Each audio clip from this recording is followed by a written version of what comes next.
the main part that I like to play is talk about pipeline safety. You know, we know that the incidence of these explosions are minimal, but they're still a reality. They still happen occasionally. And to me, the most significant thing that people don't understand about these lines comes down to PSI, pounds per square inch. This line is projected to have a maximum operating pressure of 1440 PSI. And one of the things that we've done is come up with two very viable studies that have been done. One is by the Gas Research Institute, and the other is done by a well-known Dr. Rhodes, who's looked at this specific question of, you know, what are the consequences of one of these lines exploding. One of these studies has a very nice chart in it where you can go and you can look up the size of the pipe and the pressure, and it will project what the blast zone radius looks like. And basically this blast zone is an area that pretty much everything will be destroyed. It's a distance that the fire department also cannot get within if one of these lines explodes.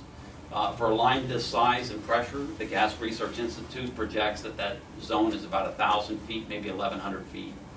The second study done by this Dr. Rhodes, if you look at his information, it's very technical, but he projects about 1,500 feet, or about a 500-meter blast zone.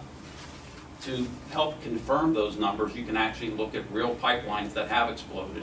And a good example that you may be familiar with was an incident that just happened on December 11, 2012 in West Virginia. This is a post-accident report. This was a 900 PSI line, 20-inch in diameter. So about half the size of this pipeline, but 900 PSI. And Brandon, if you look at that video, I just want you to see, you have to see to understand what one of these things look like when they explode. This was actually where it happened underneath Interstate 77. It closed the road down, actually melted the road. This blew up several homes. Fortunately, nobody was killed because they weren't home at the time. But this is a pipeline, and if you look at these studies that say what the blast zone for a pipeline like this is, it says about 350 feet. Now, the actual incident report... Can you get the audio too? Yeah, because that's really... I mean, this is like a jet engine. This particular incident also had a control room and it had shut-off valves in it. But this particular incident, by the time the control room operator understood that there was an incident, even though he had received phone calls telling him that, he didn't believe it at first.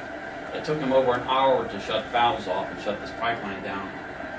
But I think you have to visually see this. I don't like to use this as a scare tactic, but you have to understand the magnitude. Now, picture a pipeline twice this size and another 500 pounds higher in the city of Greene, next to houses and schools. Would you like this?